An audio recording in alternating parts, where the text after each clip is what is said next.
എല്ലാവർക്കും നമസ്കാരം.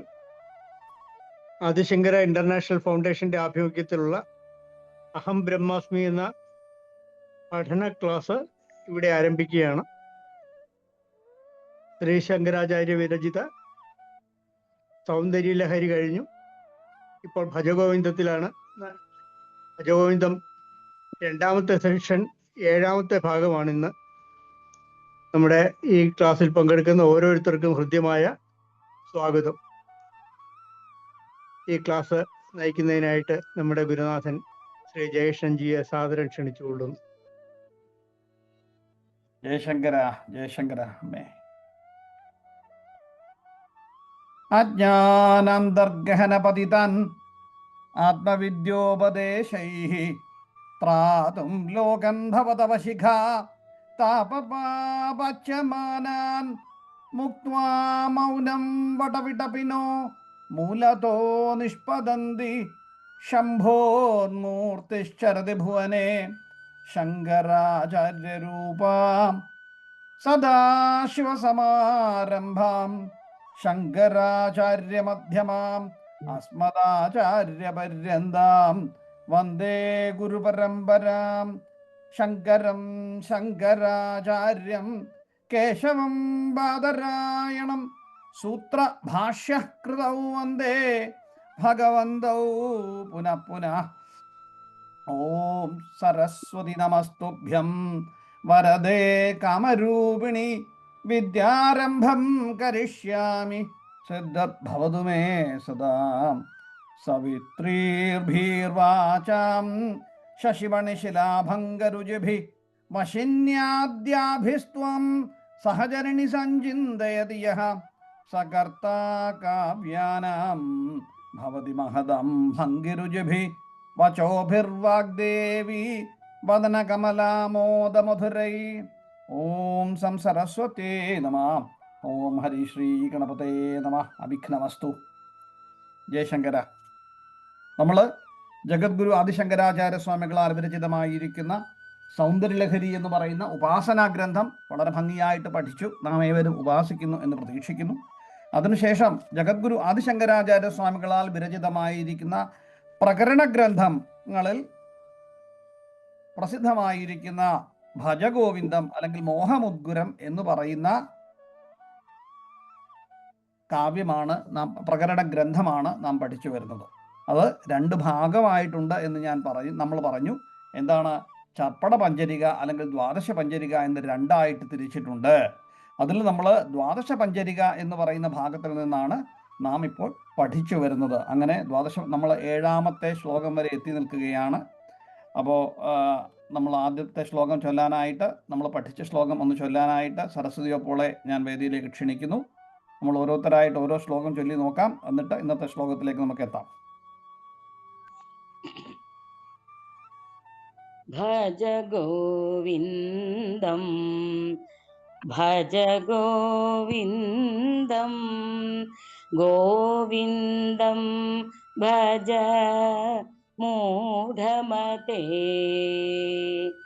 സംപ്രാപ്തേ സന്നിഹിതേ കാലേ സംപ്രാപ്തേ സന്നിഹിതേ കാലേ നഹി നഹി രക്ഷതി ധൂപിഞ്ച് കരണേ ഭജ ഗോവിന്ദം ഭജ ഗോവിന്ദം ഗോവിന്ദം ഭജ മൂഢമതേ.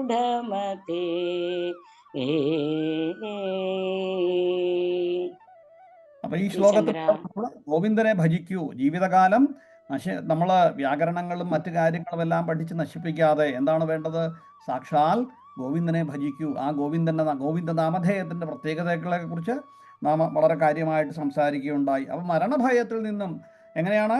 പ്രാപ്തേ സന്നിഹിതേ സംപ്രാപ്തേ കാലേ സന്നിഹിതേ എന്നാണ്. അപ്പൊ മരണസമയത്ത് മറ്റൊന്നും തന്നെ രക്ഷയില്ല, ഗോവിന്ദനെ ഭജിച്ചുകൊള്ളൂ എന്ന്. അപ്പൊ നമ്മൾ ഭാഗവതത്തെ അജാമിളന്റെ കഥയും മറ്റു പല കഥകളുമൊക്കെ നമ്മൾ റിവീൽ ചെയ്യുകയുണ്ടായി. അതെല്ലാം സംസാരിച്ചു.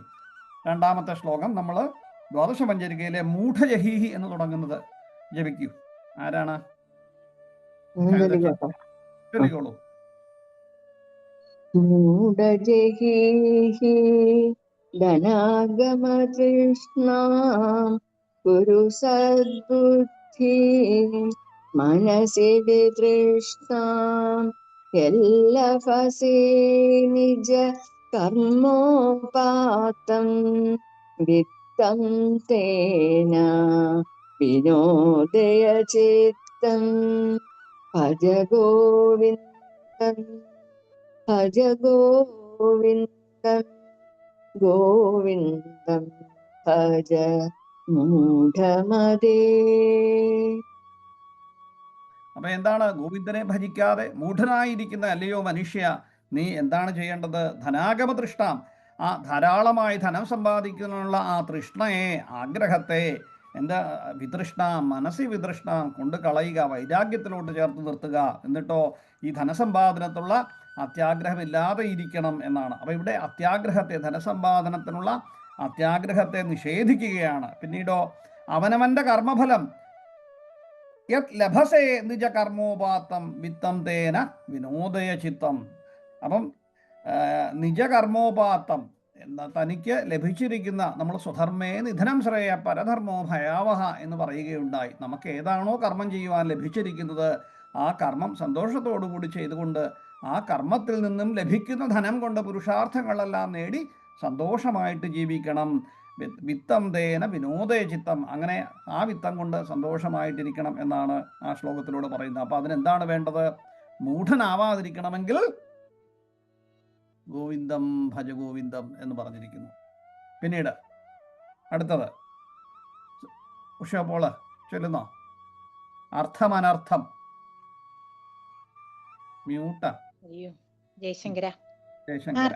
അർത്ഥമനർത്ഥം ഭാവയ നിത്യം നാസ്തി സുഖ ലേശ സത്യം പുത്രാദപീധന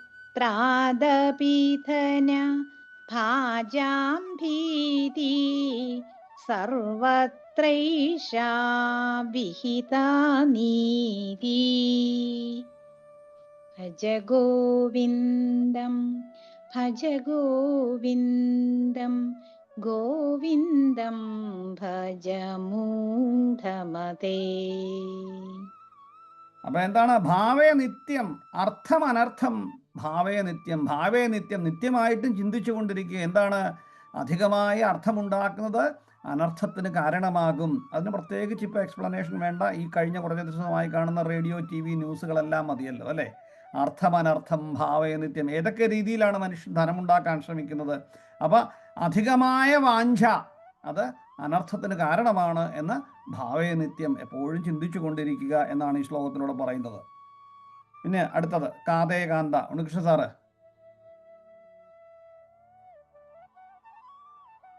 കാതേ കാന്ത കസ്തേ പുത്രഃ സംസാരോയമതീവ വിചിത്ര കസ്യ ത്വം കുത ആയാത തത്വം ചിന്തയ തദിഹ പ്രാത ഭജ ഗോവിന്ദം ഭജ ഗോവിന്ദം ഗോവിന്ദം ഭജ മൂഢമതേ.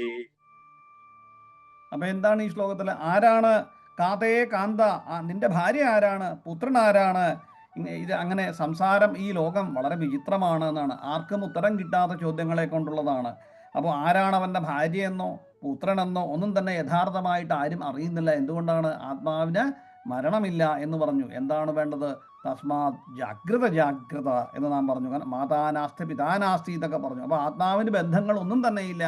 അത് സാക്ഷാൽ പരമമായ ഈശ്വരൻ്റെ ചൈതന്യം തന്നെയാണ്, അംശാവതാരങ്ങളാണ് എന്ന് നാം പഠിച്ചു വെച്ചു. അത് ആത്മാനാത്മവിവേചനമാണ് ആ ശ്ലോകത്തിലൂടെ നാം പഠിച്ചത്. അടുത്തത് മാ ഗുരു ധനജയകർമ്മം. ശോഭ ചേച്ചി.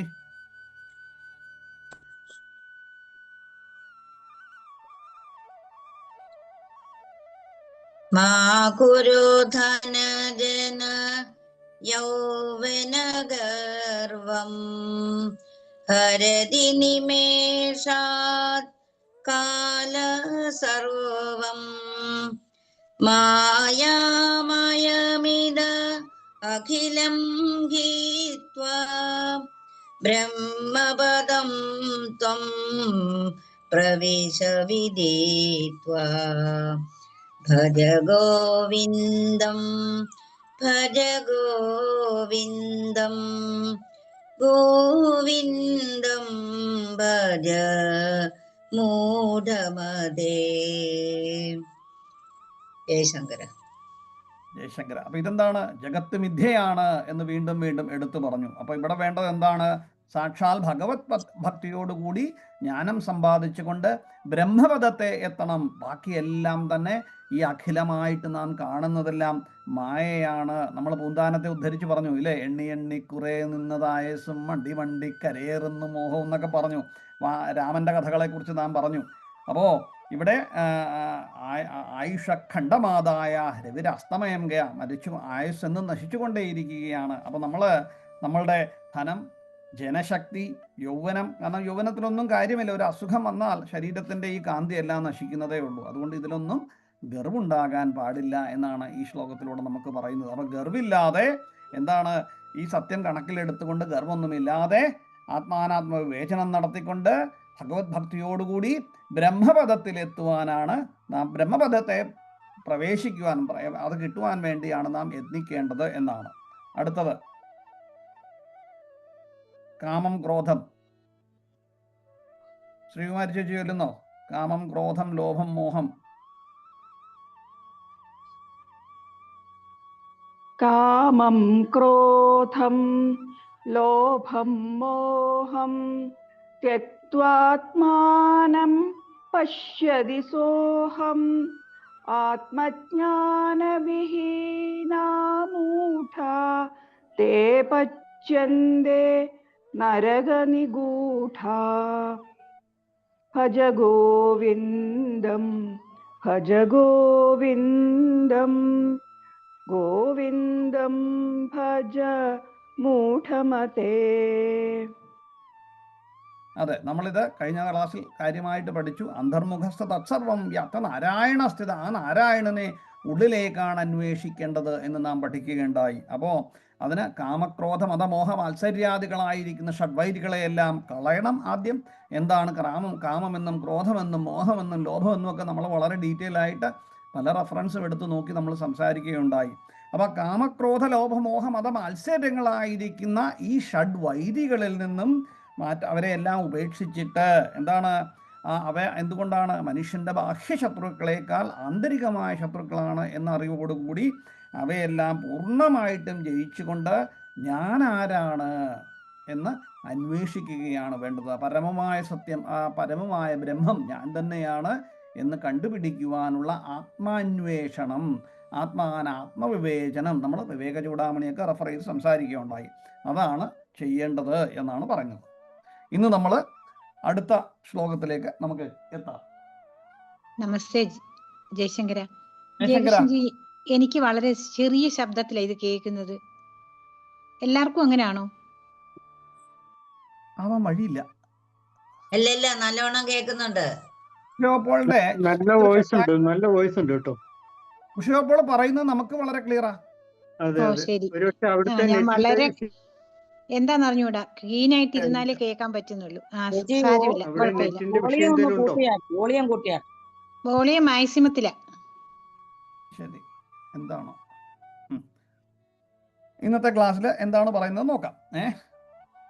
സുരമന്ദിര തരുമൂല നിവാസ ശയ്യാഭൂതലമജിനം വാസ സർവപരിഗ്രഹ ഭോഗത്യാഗ കസ്യ സുഖം ന കരോതി വിരാഗ ഭജ ഗോവിന്ദം ഭജ ഗോവിന്ദം ഗോവിന്ദം ഭജ മൂഢമതേ. ഇനി എന്താ പറയണത്? ഇത് നമുക്കൊന്നും പറ്റാത്ത കാര്യമാണ്, അത് പിന്നെ ഉറപ്പാ എന്ന് ചിന്തിച്ചു നോക്കിക്കോളൂ. ഇപ്പം നമുക്കെല്ലാം പെട്ടെന്ന് അർത്ഥം മനസ്സിലാവുന്നുണ്ടല്ലോ. സുരമന്ദിര തരുമൂല നിവാസ ശയ്യാഭൂതലമജിനം വാസ സർവപരിഗ്രഹ ഭോഗത്യാഗ കസ്യ സുഖം ന കരോതി വിരാഗ. അപ്പൊ ഇവിടെ പറയുന്നത് എന്താണ്? സുരമന്ദിര തരു മൂലനിവാസ. സുര എന്ന് പറഞ്ഞാല് ദേവന്മാരാണ് സുരന്മാര് അല്ലേ? ആ ദേവന്മാരുടെ മന്ദിരം എന്ന് പറഞ്ഞാൽ ക്ഷേത്രങ്ങള്. അപ്പം അമ്പലങ്ങള്. തരു മൂല നിവാസോ. അപ്പം സുന്ദര മന്ദിര തരു മൂല നിവാസ എന്ന് പറഞ്ഞാല് ക്ഷേത്രങ്ങളിലെ അമ്പലങ്ങളിലെ ഏതെങ്കിലും മൂലയ്ക്കുള്ള വല്ല മരച്ചുവട്ടിൽ ഉള്ള നിവാസം, താമസം എന്നാണ് പറയുന്നത്. സുരമന്ദിര തരുമൂല നിവാസ.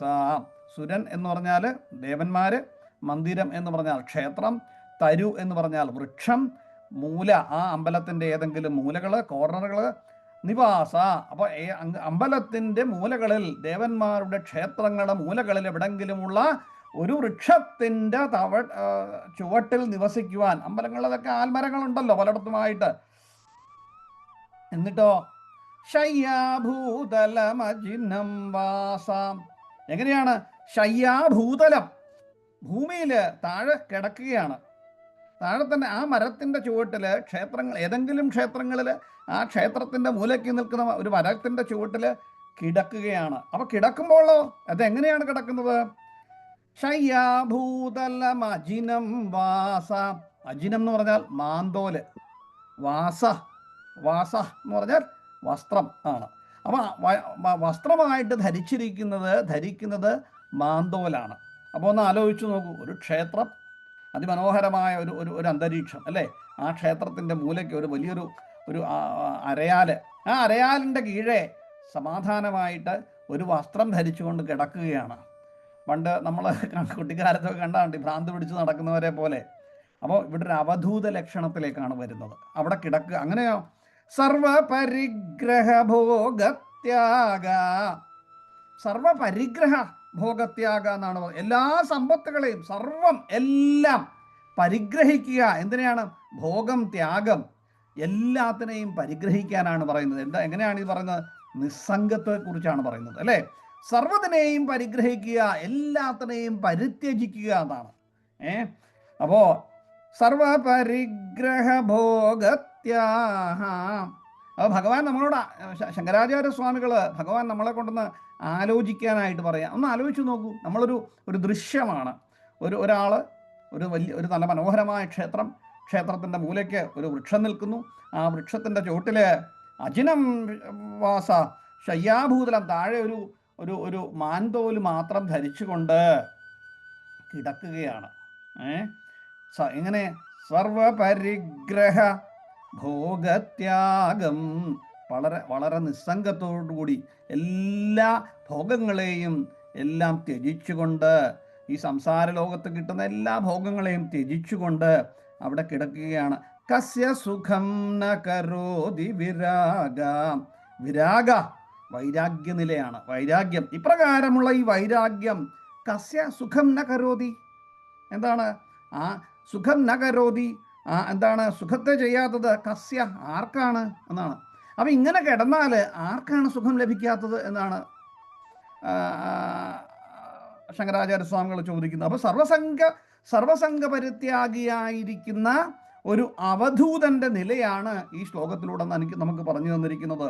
ഇങ്ങനെ സർവസംഗ പരിത്യാഗിയായിരിക്കുന്ന അവധൂതൻ, പല അവധൂതന്മാരുടെ കഥകൾ നമുക്കറിയാം, അതിലോട്ടൊക്കെ നമുക്ക് റെഫർ ചെയ്യാം. അപ്പോൾ എന്താണ് ഇങ്ങനെ വരുന്നത്? സുഖം, ദുഃഖം, സമശീഷ്ണ സുഖം, ദുഃഖം, ഇതൊന്നും തന്നെ ഇല്ലാതെ ഈ ദ്വന്ദ്ഭാവങ്ങൾ, സുഖം ദുഃഖം എന്ന് പറയുന്ന ദ്വന്ദ്ഭാവങ്ങൾ ഒന്നും തന്നെ ഇല്ലാതെ, കയ്യിൽ യാതൊരു ധനമോ ഭോഗവസ്തുക്കളോ, അല്ലെങ്കിൽ മറ്റേ ശ്ലോകത്തിൽ പറഞ്ഞതുപോലെ എന്താണ്? കാതേ കാന്ത കസ്തേ പുത്ര സംസാരോയം അതീവ വിചിത്ര. ഇതൊന്നുമില്ല, ഒന്നിനെക്കുറിച്ചും യാതൊരു ചിന്തയുമില്ല. ബന്ധുക്കളെന്നോ മറ്റു ധനങ്ങളെന്നോ ഒന്നും തന്നെ ചിന്തിക്കാതെ ആത്മാവിനോട്ട് മാത്രം, ഭഗവാനോടുള്ള ഭക്തി മാത്രമേ ഉള്ളൂ. അപ്പോൾ ഒരു അവധൂതനായിട്ട് ഒരു ആൽത്തറയിലോ മാൻതോവിലൊടുത്ത് ഇങ്ങനെ കിടക്കുന്ന ഉറങ്ങുവാൻ യാതൊരാളും ഭയപ്പെടേണ്ടതാണ്. അപ്പോൾ സാധാരണഗതിയിൽ എന്താണ് ആദ്യത്തെ ശ്ലോകത്തിൽ തന്നെ പറയുന്ന പോലെ കാലേ സംപ്രാപ്തേ സന്നിഹിതേ കാലേ സംപ്രാപ്തേ എന്നാണ് പറഞ്ഞിരിക്കുന്നത്. അപ്പോൾ ഒന്നാമത്തെ ശ്ലോകത്തിൽ തന്നെ പറഞ്ഞു വന്നിരിക്കുന്നത് മനുഷ്യൻ്റെ ഏറ്റവും വലിയ ഭയം എന്ന് പറയുന്നത് എന്താണ്? മരണമാണ്, അല്ലേ? അപ്പോൾ മരണഭയത്തിൽ നിന്നും രക്ഷ നേടുവാൻ അതിലാണ് നാം രക്ഷ നേടുന്നത്. നമ്മൾ കഠോപനിഷത്തിൽ നചികേതസിൻ്റെ കഥയൊക്കെ പറയുകയുണ്ടായി. വൈരാഗ്യം ഏവാഭയം എന്ന് പറഞ്ഞാണ് നിർത്തിയത്, അല്ലേ? വൈരാഗ്യത്തിന് മാത്രമേ രക്ഷയുള്ളൂ. അപ്പോൾ അങ്ങനെ ഒരു പൂർണ്ണ വൈരാഗിയായിട്ട് അവധൂത ലക്ഷണമാണ് ഈ പറഞ്ഞത്. ഈ അവധൂതനായിട്ട് നിൽക്കുന്നത് ഏറ്റവും വലിയ ദുഃഖത്തെയെല്ലാം നമ്മൾ ഒഴിവാക്കും. അതാണ് പരമമായ സുഖം എന്നാണ് ശങ്കരാചാര്യസ്വാമികൾ പറയുന്നത്. ഇത് എത്രമാത്രം പ്രാക്ടിക്കലാവുമെന്ന് നമുക്കറിയില്ല. ഇപ്പോഴും നമ്മൾ വൃന്ദാവനത്തിലൊക്കെ പോയി കഴിഞ്ഞാൽ ഇങ്ങനെ അവധൂതന്മാർ അനവധി കാണാം, ഇല്ലേ? അനവധി ഗ്രഹങ്ങൾ പണിതിട്ട് അല്ലെങ്കിൽ വൃക്ഷങ്ങളുടെ താഴെ കിടന്നുറങ്ങുന്നവർ ഞാൻ ഇന്നാൾ പോയപ്പോഴും ഞാൻ അങ്ങനെ കണ്ടതാണ് അങ്ങനെ. അപ്പം അങ്ങനെയെല്ലാം അവിടെ കാണാൻ സാധിക്കും. നമ്മൾ കുട്ടിക്കാലത്തൊക്കെ നമ്മൾ കുട്ടികളോട് പറയാറില്ലേ, അല്പാഹാരം, ജീർണവസ്ത്രം, ധ്യാനം, നിദ്ര, അല്ലേ? ഇതൊക്കെ എന്താണ്? നമ്മളെല്ലാം കുട്ടികളെ ഫോക്കസ്ഡ് എന്തിനു വേണ്ടിയാണോ ആ കുട്ടിക്കാലം, ബ്രഹ്മചര്യം എന്തിനു വേണ്ടിയാണ്? ആ ലക്ഷ്യം നേടിയെടുക്കുവാൻ വേണ്ടി, അതിനു വേണ്ടി മാത്രം നാം ശ്രമിക്കണം എന്ന രീതിയിൽ. അപ്പോൾ ഒരു അവധൂത ലക്ഷണമായില്ലേ? അല്പാഹാരം, ജീർണവസ്ത്രം, ഭഗധ്യാനം, എങ്ങനെ വേണേൽ കിടക്കുക. ഇപ്പം അങ്ങനെയല്ല, നമുക്ക് നല്ല ഡബിൾ കോട്ട് വേണം, AC റൂം വേണം, ഇങ്ങനെയുള്ള ഫെസിലിറ്റീസൊക്കെ ഉണ്ട്. എന്നാലും പോരാ, അപ്പം നടുവേദനയായി, പല കാര്യങ്ങളായി, മറ്റൊന്നുമില്ല. ജീർണവസ്ത്രം, ഭഗധ്യാനമാണ്, ധ്യാനമാണ്, ശ്വാനനിദ്ര, അപ്പം വിളിച്ചാൽ എണീക്കണം, അല്ലേ? എപ്പോഴും തസ്മാത് ജാഗ്രത ജാഗ്രത ഒന്ന് ആലോചിച്ച് നോക്കൂ. ഇതൊക്കെ വളരെ 3-4 മലയാളം വരികളിൽ നമ്മൾ ഇതൊക്കെ പഠിച്ചതാണ്. ഇതൊക്കെ കുട്ടികളോട് പറയാറുണ്ട്. പിന്നെ ശങ്കരാചാര്യസ്വാമികൾ തന്നെ എഴുതിയിട്ടില്ലേ, സത്സംഗത്വേ നിസ്സംഗത്വം. അപ്പം അത് നമ്മൾ സത്സംഗങ്ങളിലൂടെ ഉണ്ടാവുള്ളൂ. ആ ഭഗവാനുള്ളോട്ടുള്ള ഒരു അടുപ്പം വരണമെങ്കിൽ സത്സംഗത്തെ നിസ്സംഗത്വം, നിസ്സംഗത്വേ നിർമോഹത്വം, നിർമോഹത്വേ നിശ്ചലതത്വം, നിശ്ചലതത്വേം ജീവൻ മുക്തി എന്ന് നാം പഠിച്ചിട്ടുണ്ട്. അപ്പോൾ അതിലോട്ടൊക്കെ ഒന്ന് കണക്ട് ചെയ്ത് നോക്കുക. പിന്നെ ഇതിങ്ങനെ ചിന്തിച്ചപ്പോഴാണ് സത്യത്തിൽ ഒരു പ്രക്രിയ ഒന്ന് ആലോചിച്ച് നോക്കൂ. നമ്മൾ ഈ മരണഭയത്തെയാണ് പേടിക്കുന്നത്. എന്തിനാണ് നാം മരണത്തെ ഭയക്കുന്നത്? അപ്പോൾ ഈ അവധൂത ലക്ഷണത്തിലൂടെ ഉണ്ടാവുന്നത് അത് തന്നെയാണ്. മരണഭയത്തിൽ നിന്ന് രക്ഷ നേടുകയാണ്. ഭഗവാൻ കൃഷ്ണൻ ഭഗവത്ഗീതയിൽ 2-ാം അധ്യായത്തിൽ ഇതിനകത്ത് സാഖ്യയോഗത്തിൽ പറയുന്നില്ലേ, ദേഹിനോസ്മിൻ യഥാ ദേഹേ കൗമാരം യൗവനം തഥാ തഥാ ദേഹാന്തരപ്രാപ്തേ ധീര തത്രതമുഹ്യതി എന്ന് പറയുന്നുണ്ട്, അല്ലേ? അപ്പോൾ ഒരു ആത്മാവിനെന്ന് ചിന്തിച്ചു നോക്കൂ. കൗമാരം യൗവനം തഥാ, ആത്മാവ് ഒന്നാണ്. നമ്മൾ കുട്ടിക്കാലത്ത് ജനിക്കുമ്പോൾ നമ്മുടെ ഛായ എങ്ങനെയായിരിക്കും? നമ്മൾ കുട്ടിയായിട്ട് പിഞ്ചു കുഞ്ഞായിട്ട് നടക്കുന്നു. അപ്പോൾ കണ്ടാൽ പറയാം, അമ്മയുടെ ഛായ ഉണ്ട് കേട്ടോ, അച്ഛൻ്റെ ഛായ, മുത്തശ്ശൻ്റെ ഛായ. അപ്പോൾ നമ്മൾ ആ കുടുംബത്തിലുള്ള പലരോടും പല സമയത്തും ആ കുട്ടിയെ റെഫർ ചെയ്യും. കൗമാരം, പിന്നീടോ അപ്പോൾ ദേഹിനോസ്മിൻ യഥാ ദേഹേ കൗമാരം യൗവനം തഥാ, യൗവനമായപ്പോഴോ ഈ ശരീരത്തിന് മാറ്റം സംഭവിച്ചു. ശരീരത്തിന് പൊക്കം വെച്ചു, വണ്ണം വെച്ചു, കൈകാലുകളൊക്കെ ബലിഷ്ഠമായി, മുഖത്തിൻ്റെ സൗന്ദര്യങ്ങൾ വ്യത്യാസം വന്നു. ആ കുട്ടിയായിരുന്ന അതേ ഛായയാണോ ഇപ്പം? അല്ല. ഒരു പക്ഷേ പലപ്പോഴും ആ ഛായയിലോട്ട് നമുക്കൊന്ന് റിലേറ്റ് ചെയ്യാൻ പോലും ഒക്കുകയില്ല. ഞാൻ ഇങ്ങനാണോ ഇരുന്നിരുന്നേ? അത് ഞാൻ എൻ്റെ കുട്ടിക്കാലത്തെ പടം കണ്ടുവെന്ന് ചോദിച്ചിട്ടുണ്ടേ, ഞാൻ ഇങ്ങനെ ആവാൻ വഴിയില്ലല്ലോ. അപ്പം ആ കുട്ടിയിൽ നിന്നും ബാലാവസ്ഥയിൽ നിന്നും ഈ യൗവനത്തിലെത്തിയപ്പോഴത്തേക്കും നമ്മളുടെ അത് മുഴുവൻ മാറിക്കഴിഞ്ഞു. പിന്നീടോ ഈ യൗവനത്തിൽ നിന്നും വാർദ്ധക്യത്തിലെത്തുമ്പോഴോ അപ്പോഴും ശരീരത്തിൻ്റെ പ്രകൃതി മുഴുവൻ മാറി, ഛായ മാറി, തലമുടിയില്ല, ഈ ചീകിയും അഴകായി കൊണ്ടു നടന്ന തലമുടികളൊക്കെ മാറി, കഷണ്ടിയായി, എല്ലാം വെളുത്തു. അപ്പോൾ ചുരുക്കം പറഞ്ഞു കഴിഞ്ഞാൽ അപ്പോഴും ആത്മാവിന് വ്യത്യാസമുണ്ടോ? ഇല്ല. അപ്പോൾ കുട്ടിയായിരിക്കുമ്പോഴും ബാല്യത്തിലും കൗമാരത്തിലും യൗവനത്തിലും വാർദ്ധക്യത്തിലും ആ ആത്മാവിന്, ആ ചേതസ്സിന്, ആ തേജസ്സിന് യാതൊരു വ്യത്യാസവുമില്ല. ശരീരത്തിന് മാത്രമേ വ്യത്യാസം ഉണ്ടാകുന്നുള്ളൂ. അതല്ലേ നമ്മൾ മരണസമയത്ത് ദേഹദേഹി വിയോഗം എന്നാണ് പറയുന്നത്. മരണം എന്ന് പറയുന്നത് ദേഹദേഹി വിയോഗം മാത്രമേ ഉള്ളൂ. ആ ഒരു ക്ഷേത്രത്തിൽ നിന്നും ആ ക്ഷേത്രം വിട്ട് മറ്റൊന്നിലേക്ക് തഥാ ദേഹാന്തരപ്രാപ്തേ എന്നാണ്. ഈ ദേഹം വിട്ടിട്ട്, അതുകൊണ്ട് മരണത്തെ നമ്മൾ ദുഃഖിക്കണ്ട, ഭയക്കണ്ട എന്നാ പറയുന്നത്. കാരണം എന്താണ്? ഈ ഒരു ദേഹം വിട്ടിട്ട് മറ്റൊരു പുതിയ വാസാംസി ജീർണാനി എന്ന് നമ്മൾ പഠിച്ചു അല്ലേ? ഈ പഴയ ജീർണിച്ച ഒന്നിനെ കളഞ്ഞ പുതിയ ഒന്നിലേക്ക് എടുക്കുകയാണ്. നരോപരാണി, അപ്പോൾ പുതിയ ഒരു ഉടുപ്പ് ധരിക്കുകയാണ്. അപ്പോൾ ദേഹം, അപ്പോൾ അങ്ങനെയുള്ള ഒരാളാണ് ധീരൻ. അപ്പോൾ അങ്ങനെയുള്ള ധീരന് ഈ പ്രപഞ്ചത്തിലെ മായാവസ്തുക്കളെ ഒന്നും കണ്ട് ഭയക്കേണ്ട യാതൊരു കാര്യവുമില്ല. അപ്പോൾ അതുകൊണ്ട് എന്താണ്, ഇതേപോലെ അവധൂതനെ പോലെ നമ്മൾ ഭഗവാനെ ഭക്തിയിൽ അർപ്പിച്ച് അവധൂത ലക്ഷണം നമുക്ക് ഉണ്ടാവണം എന്നുള്ളതാണ്. അപ്പോൾ ആ സുഖം എങ്ങനെയാണ് എന്നൊന്ന് ആലോചിച്ച് നോക്കുക. പക്ഷേ അങ്ങനെ അവധൂതനാകാൻ ഒക്കുമോ? വളരെ പാടാണ് അല്ലേ? നമ്മൾ ഗാർഹസ്ഥ്യം, അതുകൊണ്ടല്ലേ നമുക്ക് 4 ആശ്രമങ്ങൾ പറഞ്ഞിരിക്കുന്നത്. ബ്രഹ്മചര്യം, ഗാർഹസ്ഥ്യം, വാനപ്രസ്ഥം, ഇങ്ങനെയൊക്കെ നമുക്ക് വന്നിട്ടുണ്ട്. ആ വാനപ്രസ്ഥത്തിൽ അത് പറ്റാം. നമ്മൾ പണ്ട്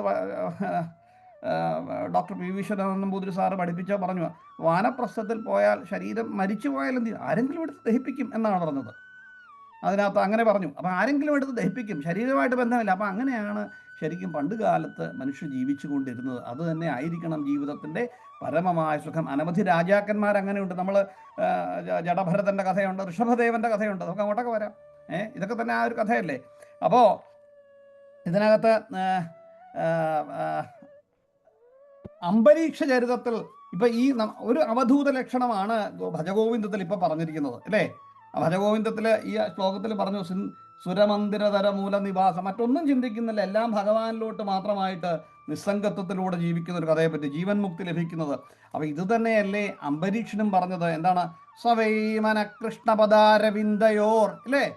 സവൈമന കൃഷ്ണപദാരവിന്ദയോർ വാചാംസി വൈകുണ്ഠ ഗുണാനുവർണ്ണനേ കരൗഹരേർ മന്ദിരമർജനാദിഷു ശ്രുതിം ചകരാച്യുത സത്കഥോദേ മുകുന്ദലിംഗായ ദർശനേ ദൃശൗ തത്ഭൃത്യഗാത്ര സ്പർശംഗസംഗമം ഘ്രാണം തത്പാദ സരോജസൗരഭേ ശ്രീമത് തുളസ്യാ രസനാം തദർപ്പിതേ പാദൗ ഹരേ ക്ഷേത്രപദാനുസർപ്പണേ ശിരോ ഹൃഷീകേശപാദാഭിവന്ദനേ കാമം ജദാസ്യേ നതു കാമകാമ്യയാ യഥോ ഉത്തമ ശ്ലോക ജനാശ്രയാരതി എന്നാണ്. അപ്പോൾ ഈ പറഞ്ഞത് അംബരീഷ മഹാരാജാവ് അപ്പോൾ അദ്ദേഹം മഹാരാജാവാണ്. രാജാവായിട്ടിരിക്കുമ്പോൾ തന്നെ അദ്ദേഹം അവധൂതനാണ്.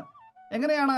തൻ്റെ കൈകൊണ്ടും കാലുകൊണ്ടും മനസ്സുകൊണ്ടും കർമ്മം മുഴുവൻ ഭഗവാനിലോട്ട് അർപ്പിച്ചുകൊണ്ട് മനസ്സിനെ ശ്രീകൃഷ്ണ ഭഗവാന്റെ പാദാരവിന്ദങ്ങളിലായിട്ട് സവൈമന കൃഷ്ണപദാരവിന്ദയോർന്നാണ്. അപ്പോൾ അവിടുത്തെ ദിവ്യഗുണങ്ങളെ വാഴ്ത്താനായിട്ടാണ് വാക്കുകളും അല്ലേ? വാചാംസി വൈകുണ്ഠ ഗുണാനുവർണ്ണന. അപ്പോൾ അദ്ദേഹത്തിൻ്റെ ആ പാദാരവിന്ദങ്ങളിൽ ഉറപ്പിച്ചുകൊണ്ട് ദിവ്യഗുണങ്ങളെ പുകഴ്ത്താനായിട്ട് ഭഗവാൻ തൻ്റെ വാക്കുകളെ വാചാംസി ഉപയോഗിക്കുകയാണ്. അതുപോലെ തന്നെ ഭഗവത് ക്ഷേത്രത്തിൻ്റെ ശുചീകരണത്തിനായിട്ട് തൻ്റെ കൈകളും കരൗഹരേർ മന്ദിരമാർജനാദിഷു എന്നാണ്. ശ്രുതിം ചകര അച്യുത സത്കഥോ എന്നാണ്. അപ്പോൾ പിന്നെ എപ്പോഴും എന്താണ്? ഈ കർണങ്ങളും അച്യുതൻ്റെ കഥകൾ കേൾക്കാൻ വേണ്ടി മാത്രമാണ്. അപ്പോൾ ഇങ്ങനെ ചിന്തിക്കുമ്പോൾ, എപ്പോഴും ഭഗവാനിലോട്ട് മാത്രം ചിന്തിക്കുമ്പോൾ അതൊരു അവധൂതനായി ഇങ്ങനെ തന്നെ വേഷം കെട്ടണം എന്നല്ല ശങ്കരാചാര്യസ്വാമികൾ പറഞ്ഞത്. ഭഗവാനിലോട്ട് ആ ഗോവിന്ദനെ മാത്രം ഭജിക്കുക എന്നുള്ളതാണ്. ആ ഗോവിന്ദനെ മാത്രം ഭജിച്ചു കൊണ്ടിരുന്നെങ്കിൽ മാത്രമേ എന്താണ് നമുക്ക് സാക്ഷാൽ എന്തു സംഭവിക്കുകയുള്ളൂ? ആത്മനിർവൃതി. അതല്ലെങ്കിൽ നാരദ ഭക്തി സൂത്രത്തിൽ പറയുന്ന വാചകമാണ് അമൃതസ്വരൂപാച എന്നാണ് പറഞ്ഞിരിക്കുന്നത്. നാരദ ഭക്തി സൂത്രത്തിൽ പറയുന്നത് അങ്ങനെയാണ്, അമൃതസ്വരൂപാച എന്നും അനശ്വര സ്വഭാവത്തോടു കൂടിയ എന്നാണ്. അതായത് ദിവ്യമായ ഭഗവത് പ്രേമം, ഭഗവാനെ ആശ്രയിക്കുക.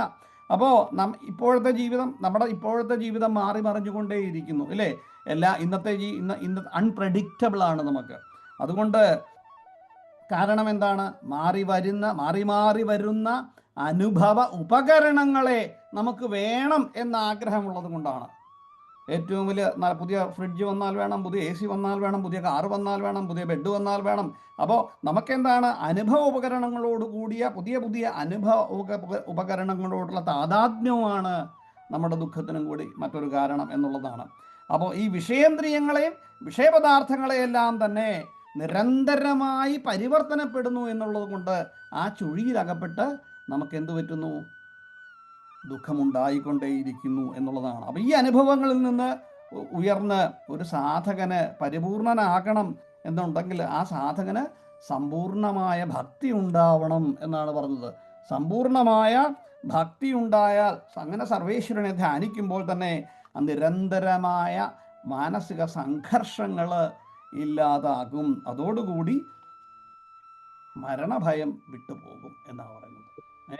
അപ്പോൾ അതിനെയാണ് ഒരു യഥാർത്ഥ ഭക്തന്റെ അമൃതത്വം എന്ന് പറയുന്നത്. അതിനെയാണ് ഇവിടെ അമൃതസ്വരൂപ എന്ന നാരദ ഭക്തി സൂത്രത്തിൽ പറഞ്ഞിരിക്കുന്നത്. അത് മാത്രമല്ല, അദ്ദേഹം തന്നെ നാരദ ഭക്തി സൂത്രത്തിൽ നാലാമത്തെ സൂത്രത്തിൽ പറയുന്നുണ്ട്, യം ലബ്ധ്വാ പുമാൻ സിദ്ധോ ഭവതി, യം ലബ്ധ്വാ പുമാൻ സിദ്ധോ ഭവതി അമൃതോ ഭവതി തൃപ്തോ ഭവതി എന്നാണ്. എന്താണ് യം ലബ്ധ്വ? യാതൊരു ലബ്ധ്വ എന്ന് വെച്ചാൽ ലഭിച്ചതിന് ശേഷം യാതൊരു മനുഷ്യനാണോ, അല്ലേ? പുമാൻ എന്നാൽ മനുഷ്യൻ. ഇവിടെ പുമാൻ എന്നുള്ള പദങ്ങളിൽ സംസ്കൃതത്തിലെല്ലാം പുരുഷൻ എന്നല്ല കേട്ടോ. പുമാൻ ഇവിടെ മനുഷ്യൻ എന്നേ ഉള്ളൂ. ആരാണ്ട് എന്നോട് ചോദിച്ചു, വിവേക ചൂടാമണിയിൽ ശങ്കരാചാര്യ സ്വാമികൾ എഴുതിയിരിക്കുന്നു അത് പുരുഷൻ എന്നല്ല, പുംസ്ത്വ എന്ന് എഴുതിയിട്ടുണ്ടല്ലോ. ഇവിടെ മനുഷ്യനെയാണ് പറഞ്ഞിരിക്കുന്നത്. അപ്പോൾ കാരണം ജന്തൂനാം നരജന്മ ദുർലഭമത പുംസ്ത്വം തതോ വിപ്രത തസ്മാത് വൈദിക ധർമ്മമാർഗപരതാത് എന്ന് എഴുതിയിട്ടുണ്ട്. അപ്പം പുംസ്ത്വ എന്ന് പറഞ്ഞപ്പോൾ അത് സ്ത്രീ അല്ലല്ലോ. അപ്പം സ്ത്രീ എന്താണ് എന്ന് പറയുമ്പോൾ അത് ഇവിടെ പുംസ്ത്വ പുമാൻ എന്നൊക്കെ ഉപയോഗിക്കുക പുരുഷനല്ല, സത്യാർത്ഥത്തിൽ മനുഷ്യൻ എന്ന പ്രയോഗമാണ്. അപ്പോൾ യം ലബ്ധ്വാ പുമാൻ സിദ്ധോ ഭവതി അമൃതോ ഭവതി തൃപ്തോ ഭവതി എന്നാണ്. അപ്പോൾ ഈ പരമമായ പ്രേമഭക്തി സമ്പാദിച്ചതിന് ശേഷം യാതൊരു ഭക്തനാണോ അയാൾ പരിപൂർണനായിത്തീരുന്നു. അയാൾക്ക് ഈ പറഞ്ഞതുപോലെ എന്താണ് ഈ ഒരു അവധൂതൻ്റെ ലക്ഷണമാണ് ഉണ്ടാവുന്നതെന്നാണ്. അപ്പോൾ ഭഗവാനിലോട്ടുള്ള പരമമായ പ്രേമം, അതുകൊണ്ടാണ് വീണ്ടും വീണ്ടും പറയുന്നത് ഭജഗോവിന്ദം ഭജഗോവിന്ദം എന്നാണ് പറഞ്ഞു വന്നിരിക്കുന്നത്. അപ്പോൾ ഒരു യഥാർത്ഥ ഭക്തന് ഈ അഷ്ടൈശ്വര്യ സിദ്ധികളാവട്ടെ മറ്റു നേട്ടങ്ങളൊക്കെ വളരെ നിസ്സാരമാണ്. ഇവിടെ അങ്ങനെയല്ലേ പറയുന്നത്, സുന്ദര മന്ദിര തരുമൂല നിവാസാം ശയ്യാഭൂതലം അജിനം വാസാം സർവപരിഗ്രഹ ഭോഗത്യാഗ കസ്യ സുഖം ന കരോതി വിരാഗാം ഭജ ഗോവിന്ദം ഭജ ഗോവിന്ദം ഗോവിന്ദം ഭജ മൂഢമതേ എന്നാണ്. അപ്പം അപ്രകാരമുള്ള ആള് സിദ്ധനായി ഭവിക്കുന്നു എന്നാണ്. അവധൂതൻ സിദ്ധൻ. അല്ലെങ്കിലോ യത് പ്രാപ്യ ന കിഞ്ചിത്, പിന്നെ സൂത്രം 5 നാരദ സൂത്രത്തിൽ തന്നെ പറയുന്നത് ഇങ്ങനെയാണ്, യത് പ്രാപ്യ ന കിഞ്ചിത് വാഞ്ചതി ന ശോതി ന ശോചതി ന ദ്വേഷ്ടി ന രപതേ നോ ഉത്സാഹി ഭവതി എന്നാണ്. എന്താണ് യത് പ്രാപ്യ? യത് പ്രാപ്യ എന്ന് പറഞ്ഞാൽ ഏതാണ്? യത് പ്രാപ്യ യഥാർത്ഥമായിരിക്കുന്ന ഭക്തി.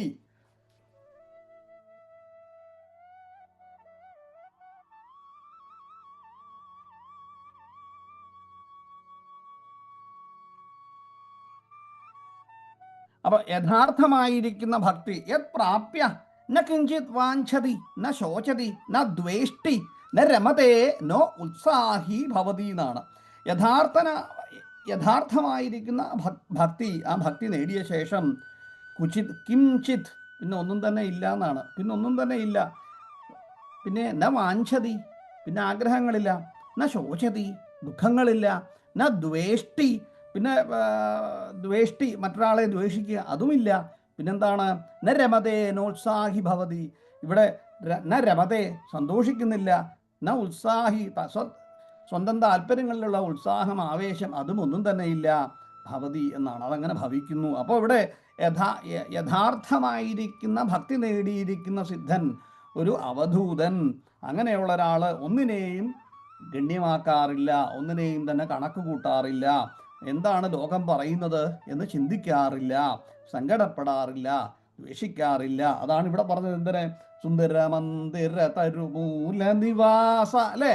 അങ്ങനെ യാതൊന്നിനെ കുറിച്ച് ചിന്തിക്കാതെ, അതുകൊണ്ട് ലൗകികമായിരിക്കുന്ന പദാർത്ഥങ്ങളിൽ ഒന്നും തന്നെ യാതൊരു വാഞ്ചനയുമില്ലാതെ, ഒരാഗ്രഹവും വെച്ച് പുലർത്തേണ്ടതില്ലാതെ അതിനാൽ ഒരു പുതിയ ജീവിതചര്യയിലൂടെ പ്രവേശിക്കുകയാണ്. അതാണ് വാനപ്രസ്ഥം.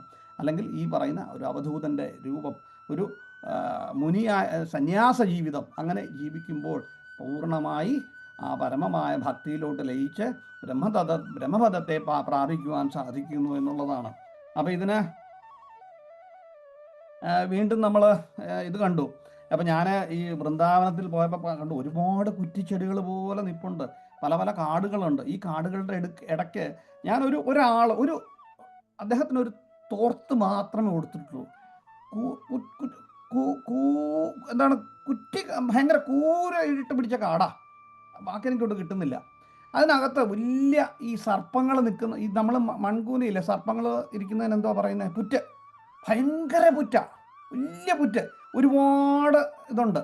അപ്പം സർപ്പങ്ങൾ കയറുന്ന, പാമ്പുകൾ ഇരിക്കുന്നതാണ്. അതിനടുത്ത് ഇതേപോലൊരു വൃക്ഷത്തിൻ്റെ ചുവട്ടിൽ അദ്ദേഹം ഒരു ചുമ്മാ ഒരു ടാർപ്പാള ഇങ്ങനെ വലിച്ചിട്ടുണ്ട്. അവിടെയാണ് അദ്ദേഹം കിടക്കുന്നത്. ഞാൻ അവിടെ ചെന്നു. അദ്ദേഹം വളരെ ഭംഗിയായിട്ട് ഉച്ചയ്ക്ക് അവിടെ എന്നെ ഇരുത്തി കുറേയൊക്കെ സംസാരിച്ചു. ആഹാരം ഉണ്ടാക്കിയിരുന്നു, പാവയ്ക്ക മെഴുക്കുവരട്ടിയൊക്കെ ഉണ്ടാക്കി, ഇച്ചിരി ചോറുമൊക്കെ വെച്ച്. ഈ പറഞ്ഞ ഒരു അവധൂതനാണ് അദ്ദേഹം. ഒരു തോർത്ത് മാത്രമേ അദ്ദേഹം കൊടുത്തുള്ളൂ. അപ്പോൾ അനവധി വർഷങ്ങളായിട്ട് 12 കൊല്ലമായിട്ട് അദ്ദേഹം അവിടെ ജീവിക്കുകയാണ്. ശിവനെ പ്രാർത്ഥന മാത്രമേ ഉള്ളൂ. അവിടെ സർപ്പം വരും, രാത്രി ശബ്ദം കേൾക്കാം, അദ്ദേഹത്തിന് ഒരു ശല്യവും ഇല്ല എന്നാണ് പറഞ്ഞത്.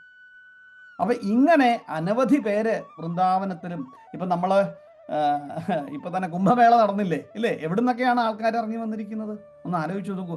അപ്പം അങ്ങനെ അതാണ് ആ ഭാരതത്തിൻ്റെ ആ ഭായിൽ രമിക്കുന്നവരായിട്ട് അനവധി പേരുണ്ട്. അറിവിൽ, ജ്ഞാനത്തിൽ, ഇവിടെ ജ്ഞാനമാണ്, ആ ജ്ഞാനത്തിൽ രമിക്കുന്നവരായിട്ട് അനവധി പേരുണ്ട്. അപ്പോൾ ശങ്കരാചാര്യസ്വാമികൾ അതാണ് നമുക്ക് ഇതിലൂടെ പറഞ്ഞു തന്നിരിക്കുന്നത്.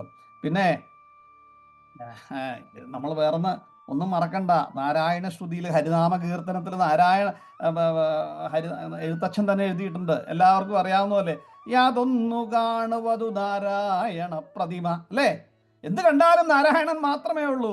യാതൊന്നു കേൾപ്പവതു നാരായണ സ്തുതികൾ, യാതൊന്നു ചെയ്യുവതു നാരായണാർച്ചനകൾ, യാതൊന്നതൊക്കെ ഹരിനാരായണായ നമ എന്ന് പറയുന്നു, അല്ലേ?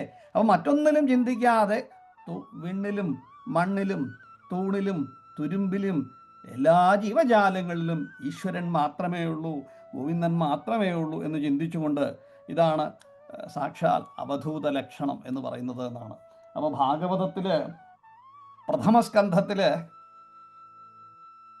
പ്രായോപവേശം ചെയ്യാനായിട്ട് ഇരിപ്പുണ്ട് നമ്മുടെ ആരാണ്, പരീക്ഷിത്ത് ചെയ്തിട്ടിരിക്കുകയാണ്, അല്ലേ? അപ്പോൾ പരീക്ഷത്തിനെ കാണാനായിട്ട് സമയമുണ്ടല്ലോ. പരീക്ഷത്തിനെ കാണാനായിട്ട് അനവധി പേര് എത്തി, ഇല്ലേ?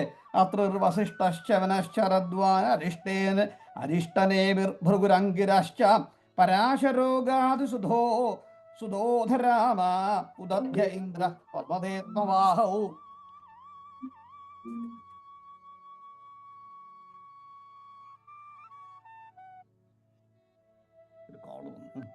അപ്പോൾ എന്താണ്, അത്രി, വസിഷ്ഠൻ, ശവനൻ, ഇങ്ങനെ എല്ലാവരും, ഭൃഗു, അങ്കിരസ്, പരാശരൻ, വിശ്വാമിത്രൻ, ഇങ്ങനെ മഹത്തുക്കളായ ഭരദ്വാജൻ, ഗൗതമൻ, പിപ്പലാദൻ, മൈത്രേയൻ, ഔർവൻ, കവശൻ, അല്ലേ? മേധാധിർ ദേവല ആഷ്ടിഷേണോ ഭരദ്വാജോ ഗൗതമ പിപ്പലാദ മൈത്രേയ ഔർവ കവശ കുംഭയോനിർ ദ്വൈപായനോ ഭഗവൻ നാരദശ്ച. ഇവരെല്ലാവരും അവിടെ പ്രായോപവേശത്തിൽ ഇരിക്കുന്നു. അപ്പോൾ പ്രായോപവേശത്തിൽ കഥകളൊക്കെ നമുക്ക് എല്ലാവർക്കും അറിയാവുന്നതാണല്ലോ, അല്ലേ? തക്ഷകൻ്റെ കടിയേറ്റിട്ട് ഇനി എന്ത് ചെയ്യുമെന്ന് വിഷമിച്ചിരുന്നിട്ട് അതിലൊന്നും കാര്യമില്ല. ഇങ്ങനെയുള്ള മുനികളെല്ലാം അദ്ദേഹത്തെ ഉപദേശിച്ചു. അദ്ദേഹം ഗംഗയുടെ തീരത്ത് പ്രായോപവേശം ചെയ്തിരിക്കുന്ന സമയത്ത് അദ്ദേഹത്തിൻ്റെ കൂട്ടത്തിൽ ഇങ്ങനെയെല്ലാം ഇവരിപ്പുണ്ട്. ആ സമയത്ത് എന്താ അവിടെ ഉണ്ടാവുന്നത്? തത്രാഭവത് ഭഗവൻ വ്യാസപുത്രോ. ഞാൻ ഈ അവധൂത ലക്ഷണത്തെ കുറിച്ചാണ് പറയുന്നത്, ഒന്ന് നോക്കൂ. തത്രാഭവത് ഭഗവൻ വ്യാസപുത്രോ. പിടികിട്ടി ആരാന്ന്, അല്ലേ? ആരാണ് വരുന്നത്? സാക്ഷാൽ ശുഗനാണ്, ശുഗബ്രഹ്മർഷി വരുന്നതാണ്. അപ്പം അദ്ദേഹം പരമമായ അവധൂതനാണ്, അല്ലേ? അപ്പം അദ്ദേഹത്തിൻ്റെ ഇത് കേട്ടിട്ടല്ലേ, അദ്ദേഹത്തിൻ്റെ ആ രീതി കണ്ടിട്ട് വ്യാസമഹർഷിക്ക് പോലും ദുഃഖം തോന്നിയിട്ടാണ് യം പ്രവ്രജന്തമനുപേതമഭേദകൃത്യം ദ്വൈപായനോ വിരഹകാതരാജുഹാവാന്ന് പറയും. അപ്പതാണ് പുത്രേതി തന്മയതയാ തരവോഭിനേതു സ്തം സർവഭൂതഹൃദയം മുനിമാനദോസ്മി. ഈ വൃക്ഷലതാദികളെല്ലാം തന്നെ ഭഗവാനോട് അങ്ങോട്ട് എന്തോ എന്ന് വിളി കേൾക്കുന്ന പോലെ എത്തിയെന്നാണ്. അപ്പം അപ്പോഴാണ് ദ്വൈവായനന് പോലും ചിന്ത വന്നത്.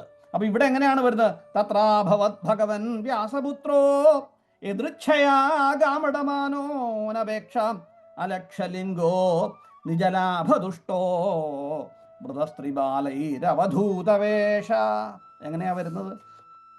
ത്വം ദൃഷ്ടിവർഷം സുകുമാരപാദ കരോരുബാഹ്വം സകപോലഗാത്രം ചാർവായതാക്ഷോന്നസതുല്യകുർന്ന സുഭ്രാനനം സുജാതകണ്ഠം നിഗൂഢജത്രം പൃഥദംഗവക്ഷസ ആവർത്തനാഭിം വലിവൽഗുദൂരം ദിഗംബരം വക്രവികീർണകേശം പ്രലംബബാഹും സ്വമരോത്തമാഭം ശ്യാമം സദാ വീക്ഷ്യവയോൻഗലക്ഷ്മ്യാ സ്ത്രീണാം മനോജ്ഞം രുചിരസ്മിതേന പ്രത്യുദ്ധിതാസ്തേ മുനയ സ്വാസ്വനേഭ്യ തല്ലക്ഷണാജ്ഞാ അഭി ഗൂഢവർച്ചസം. അപ്പോൾ വളരെ എങ്ങനെയാണ് വളരെ ശ്രേയസ്കരമായിട്ട് ഭഗവൻ വ്യാസപുത്രോ വിപ്രന്മാരെ ജിതേന്ദ്രിയന്മാരെ എല്ലാവരെയും എന്താണ് ചെയ്യണം എന്നതിനെ സംബന്ധിച്ച് അറിയണ്ട. ഞാൻ വിശ്വാസം സർവാത്മന മരണസന്നനായി പരിശുദ്ധമായി ചെയ്യപ്പെടേണ്ടത് എന്താണ്? ഒരാൾ വരുന്നു, കണ്ടോളൂ. ആരാണ്? സാക്ഷാൽ ശുഗൻ വരികയാണ്.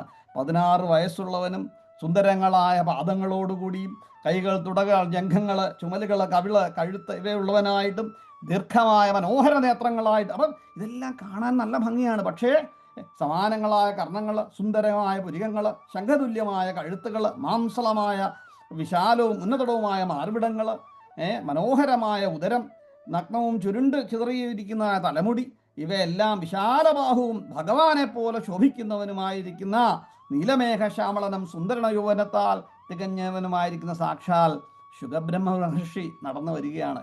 യാതൊരു വസ്ത്രവുമില്ല, ഒന്നുമില്ല. ചുറ്റും നടക്കുന്ന ഒന്നിനെക്കുറിച്ചും യാതൊരു ബോധവുമില്ല. ഭഗവാനിൽ മാത്രമേ ഉള്ളൂ എന്നാണ്.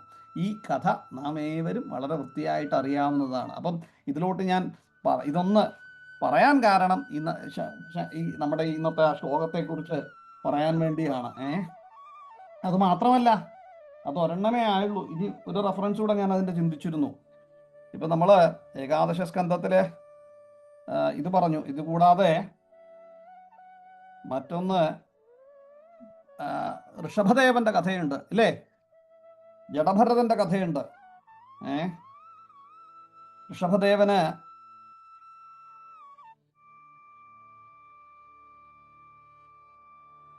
പറയുന്നുണ്ട്, ഇതെല്ലാം ഉപേക്ഷിച്ച് ഭഗവാനിലോട്ട് എത്തണം, എന്നാൽ മാത്രമേ പഞ്ചമോധ്യായത്തിൽ പറയുന്നു പുത്രന്മാർക്ക് നൽകുന്ന ഉപദേശത്തിൽ ഏവം മനഃകർമ്മവശം പ്രയുക്തേ അവിദ്യയാ ആത്മനുപധീയമാനേ പ്രതിർമയാവൻ മൈ വാസുദേവേ നമുച്യതേ ദേഹയോഗേന താവത്. അപ്പോൾ ഇതെല്ലാം ഉപേക്ഷിച്ച് ആ ഭഗവാനിലോട്ട് ചെന്നില്ലെങ്കിൽ ഒന്നും നടക്കില്ല എന്നാണ്.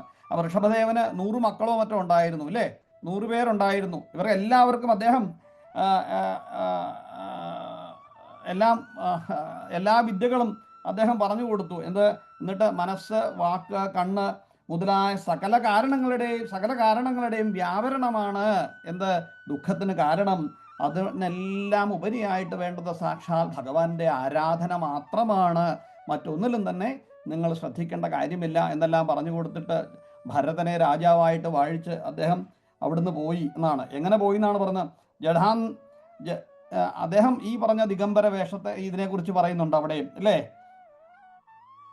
ജഡാന്ധമൂക ബധിരപിശാചോന്മാദകവദൂത വേഷോഭിഭാഷ്യമാണോപി ജനാനാം ഗൃഹീതമൗനവ്രതസുഷ്ണിം ബഭൂവ എന്നാണ്. അപ്പം ജഡൻ, അന്ധൻ, മൂകൻ, ബധിരൻ, പിശാചൻ, ഉന്മത്തൻ ഇവരെ പോലെ അവധൂതവേഷനായിട്ട്, ഈ അവധൂതൻ എന്താണെന്ന് പറയാനാണ് നാം സർവസംഗപരിത്യാഗിയായിട്ട് നിസ്സംഗത്വത്തിൽ ഏർപ്പെട്ടുകൊണ്ട് ഭോഗങ്ങളിലൊന്നും യാതൊരു താല്പര്യവുമില്ലാതെ ആ രാജ്യവും മക്കളെയും എല്ലാം ഉപേക്ഷിച്ച് നമ്മൾ ഭ്രാന്തൻ എന്ന് വിളിക്കുന്ന ഒരു അവസ്ഥയിൽ അദ്ദേഹം നടന്നകന്നു എന്നാണ് പറയുന്നത്. അങ്ങനെ നഗരം, ഗ്രാമം, ഉദ്യാനങ്ങൾ എല്ലായിടത്തും അദ്ദേഹം സഞ്ചരിക്കുകയാണ്. അപ്പോൾ അദ്ദേഹത്തിനെ പലരും ദ്രോഹിക്കാൻ ശ്രമിക്കുന്നുണ്ട്. ആ ദ്രോഹങ്ങളൊന്നും അദ്ദേഹം കണക്കിലെടുക്കുന്നില്ല എന്നാണ് പറയുന്നത്. അപ്പോൾ നിരന്തരം ആത്മാനുസന്ധാനത്തോടെ ഒറ്റയ്ക്ക് ഭൂമിയിൽ അദ്ദേഹം സഞ്ചരിച്ചു എന്ന് പറയുന്നുണ്ട്. പിന്നീട് ഋഷഭദേവന്റെ ദേഹത്യാഗമൊക്കെ ആയി ഇദ്ദേഹം ഭരതൻ ഭരിച്ചുകൊണ്ടിരിക്കുന്നു. അതിനുശേഷം ഒരുപാട് വർഷം ഭരതൻ ഭരിച്ചിട്ട് ഏവം വർഷായുധ സഹസ്രപര്യന്താവസിത കർമ്മനിർവാണവസരോധി ഭുജ്യമാനം സുതനേഭ്യോ രിഗ്ധം പിതൃപൈതാമഹം യഥാദായം വിഭജ്യ സ്വയം സകല സമ്പന്നികേതാത് സ്വനികേതാത് പുലഹാശ്രമം പ്രവ്രവാച പരിവ്രാജകനായിട്ട് സന്യാസിയായിട്ട് ഭരതൻ ഇതെല്ലാം വിട്ട് എങ്ങോട്ട് ചെന്നു? ഹരിക്ഷേത്രത്തിൽ. എവിടെ? പുലഹാശ്രമം എന്ന് പ്രസിദ്ധമായിരിക്കുന്ന ഹരിക്ഷേത്രം, ഭഗവാൻ വിഷ്ണുവിൻ്റെ അമ്പലത്തിലേക്ക് എത്തി എന്നാണ് പറയുന്നത്. അപ്പം യാതൊരിടത്താണോ ഭഗവാൻ എപ്പോഴും അവിടെയുള്ള ഭക്തന്മാരുടെ നേരെ വാത്സല്യത്തോടെ ഇരിക്കുന്നത്, അവരുടെ ഇഷ്ടമുള്ള മനോഹര രൂപത്തിൽ അത് ഭഗവാൻ പ്രത്യക്ഷപ്പെടുന്നു. അതുകൊണ്ട് എല്ലാം ഉപേക്ഷിച്ചിട്ട് ഭഗവാനെ മാത്രം ചിന്തിച്ചുകൊണ്ട് അവിടെ എത്തി എന്നാണ്. അപ്പം ഇതെങ്ങനെയാണ് അദ്ദേഹം ഭഗവാൻ യുദ്ധം പറയുന്നുണ്ട്. യുദ്ധം ത്രിധ ഭഗവത് വ്രത അയണയോജന വാസസാനു. അപ്പോൾ അദ്ദേഹം ഭഗവാരാധനയ്ക്ക് വ്രതങ്ങൾ സ്വീകരിച്ച് മാന്തോലുടുത്ത് ജടാധാരിയായിട്ട് അവിടെ നിന്ന് പ്രാർത്ഥിക്കുകയാണ് എന്നാണ്. അപ്പോൾ ജഡഭരതൻ്റെ ബാക്കിയുള്ള കഥകൾ നമുക്കറിയാം. പിന്നെ അദ്ദേഹം ഒരുപാട് നാൾ വൈരാഗ്യമായിട്ട് നടന്നതും പിന്നെ പെട്ടെന്നൊരു മാനിൻ്റെ ഇതിലൂടെ കാമം ഉണ്ടായ കഥയൊക്കെ നാം പഠിച്ചു.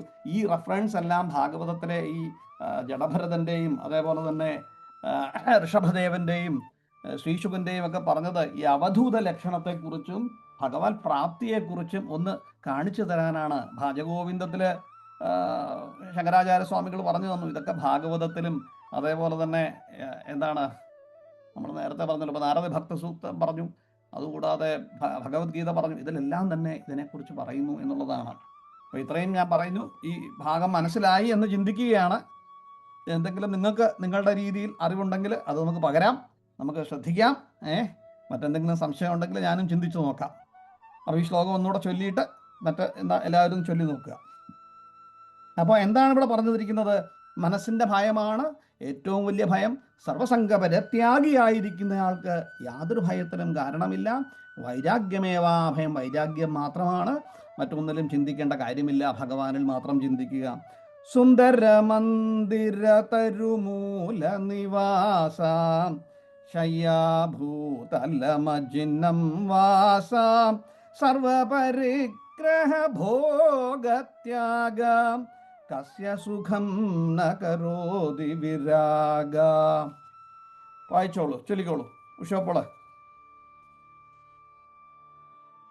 പുരമന്ദിരതരുമൂല നിവാസ ശയ്യാഭൂതല മജിനം വാസ സർവപരിഗ്രഹ ഭോഗത്യാഗ കസ്യ സുഖം ന കരോതി വിരാഗ. ഭജ ഗോവിന്ദം ഭജ ഗോവിന്ദം ഗോവിന്ദം ഭജ മൂഢമതേ. ജഗജി ഇതിന് തൊട്ട് മുമ്പൊരു ജ്ഞാനവിഹീന സർവമതേന എന്നുള്ള ശ്ലോകം ആണോ? ഇല്ല, ഇത് കറക്റ്റ്. അതുമായിട്ട് നമുക്ക് വേണമെങ്കിൽ കണക്ട് ചെയ്യരുത്. ഈ സർവജ്ഞാനം നേടിയവൻ അവൻ ഇനി ആശകളില്ല. ആശകളില്ലാതെ ആശകളറ്റവന് ആനന്ദം മാത്രം. അത്രേ ഉള്ളൂ, അത് തന്നെ. അവന് ഒരാശ സാധിച്ചു കഴിയുമ്പോഴാണല്ലോ അടുത്ത ആശ വരും. ഒരിക്കലും ശരിയായ നിത്യാനന്ദത്തെ ലഭിക്കുന്നില്ല. ആശാഹി പരമം ദുഃഖം കാമയേഷ നമ്മൾ കഴിഞ്ഞ ക്ലാസ്സിൽ പഠിച്ചു അല്ലേ? അതെ അതെ. ദുഃഖം കാമയേഷ ശത്രു. ഉഷയോട് പറഞ്ഞത് വളരെ സത്യമാണ്, ശരിയാണ്. ഇനി ആരെങ്കിലും ചൊല്ലുന്നോ? ശോഭ ചേച്ചി ആ ശ്ലോകം ഒന്ന് വായിച്ചോണ്ടേ. സുരമന്ദിരതരു മൂലനിവാസ ശയ്യാഭൂതലമദിനം വാസ സർവപരിഗ്രഹ ഭോഗത്യാഗ കസ്യ സുഖം ന കരോതി വിരാഗ. ഭജ ഗോവിന്ദം ഭജ ഗോവിന്ദം ഗോവിന്ദം ഭജ മൂഢമതേ. ജയശങ്കര. സാർ വായിക്കണോ? ചെല്ലുന്നോ? ആയിക്കോട്ടെ. സുരേഷ് ഏട്ടൻ ചെല്ലാൻ തയ്യാറായെന്ന് സംശയം. ജയശങ്കര ഇല്ല, ഞാൻ ഇന്നില്ല. എന്നാ ശിവപ്പോൾ ചൊല്ലിക്കോണ്ടേ. അത് കഴിഞ്ഞ് ഉണ്ണീഷ് സാറ് സുരമന്ദിര തരു മൂലനിവാസ ശയ്യാഭൂതല മജിനം വാസ സർവപരിഗ്രഹ ഭോഗ ത്യാഗ കസ്യ സുഖം ന കരോതി വിരാഗ ഭജ ഗോവിന്ദം ഭജ ഗോവിന്ദം ഗോവിന്ദം ഭജ മൂഢമതേ. ജയശങ്കര. ഉണ്ണീഷ് സാറ്. സുരമന്ദിര തരുമൂല നിവാസ ശയ്യാഭൂതലമജിനം വാസ സർവപരിഗ്രഹ ഭോഗത്യാഗ കസ്യ സുഖം ന കരോതി വിരാഗ ഭജ ഗോവിന്ദം ഭജ ഗോവിന്ദം ഗോവിന്ദം ഭജ മൂഢമതേ. ജയശങ്കര. കവിത ചേച്ചി, ശ്രീകുമാരി ചേച്ചി ആരാണ് അടുത്തത്? ചൊല്ലാം. സുരമന്ദിര തരുമൂല നിവാസ ശയ്യാഭൂതല മജിനം വാസ സർവപരിഗ്രഹ ഭോഗത്യാഗ കസ്യ സുഖം ന കരോതി വിരാഗ ഭജ ഗോവിന്ദം ഭജ ഗോവിന്ദം ഗോവിന്ദം ഭജ മൂഢമതേ. ജയശങ്കര. ശ്രീകുമാരി ചേച്ചി, രാഘവൻ സാറ്, ഗംഗ ടീച്ചർ, ശ്രീകാന്ത് ആരെങ്കിലും ഒന്ന് ചൊല്ലുന്നോ? ശ്രീകുമാരി ചേച്ചി ഉണ്ടോ? ചൊല്ലുന്നോ? സുരമന്ദിര തരുമൂല നിവാസ ശയ്യാഭൂതലം അജിനം വാസ സർവപരിഗ്രഹ ഭോഗത്യാഗ കസ്യ സുഖം ന കരോതി വിരാഗ ഭജ ഗോവിന്ദം ഭജ ഗോവിന്ദം ഗോവിന്ദം ഭജ മൂഢമതേ. ശരി. ഇനി ആരെങ്കിലും ചെല്ലാനുണ്ടോ? അല്ലെങ്കിൽ ഇന്നത്തെ ക്ലാസ് നമുക്ക് ഇവിടെ അവസാനിപ്പിക്കും. രാഘവൻ സാറോ ഗംഗ ടീച്ചറോ ശ്രീകാന്ത് ആരെങ്കിലും ചെല്ലുന്നുണ്ടോ? ഇല്ല. ആർക്കെങ്കിലും എന്തെങ്കിലും പറയാനുണ്ടോ, അല്ലെങ്കിൽ സംശയമായിട്ടുണ്ടോ, അല്ലെങ്കിൽ പുതിയ ഏതെങ്കിലും ഡയമെൻഷണൽ തോട്ട്, പുതിയ എന്തെങ്കിലും ചിന്തകളുണ്ടോ ഇതിനെക്കുറിച്ചുണ്ടെങ്കിൽ അതും പറയാം കേട്ടോ. നമുക്കും പഠിക്കാവുന്നതാണല്ലോ. ആർക്കും ഒന്നുമില്ലെങ്കിൽ ഇന്നത്തെ ക്ലാസ് ഇവിടെ അവസാനിപ്പിക്കാം എന്ന് താഴ്മയായിട്ട് പ്രാർത്ഥിക്കുന്നു. ജയശങ്കര. ഇന്നത്തെ ഈ ഭജഗോവിന്ദം പഠന ക്ലാസ് ഇവിടെ അവസാനിക്കുകയാണ്. തീർച്ചയായിട്ടും നമുക്ക് ഓരോ ക്ലാസ്സും വളരെ നല്ലൊരു അനുഭവം തന്നെയാണ്. ഈ പാഠഭാഗങ്ങൾ നമുക്ക് പറഞ്ഞു തരുന്ന ശ്രീ ജയകൃഷ്ണൻജിയെ സാദരം പ്രണമിക്കുന്നു. എല്ലാവർക്കും ഒരിക്കൽ കൂടി നന്ദി രേഖപ്പെടുത്തിക്കൊണ്ട് ഇന്ന് നമുക്ക് പിരിയാം. ശുഭരാത്രി നേരുന്നു. ജയശങ്കര. ജയശങ്കര. ശങ്കര ശങ്കര. ജയശങ്കര. ജയശങ്കര.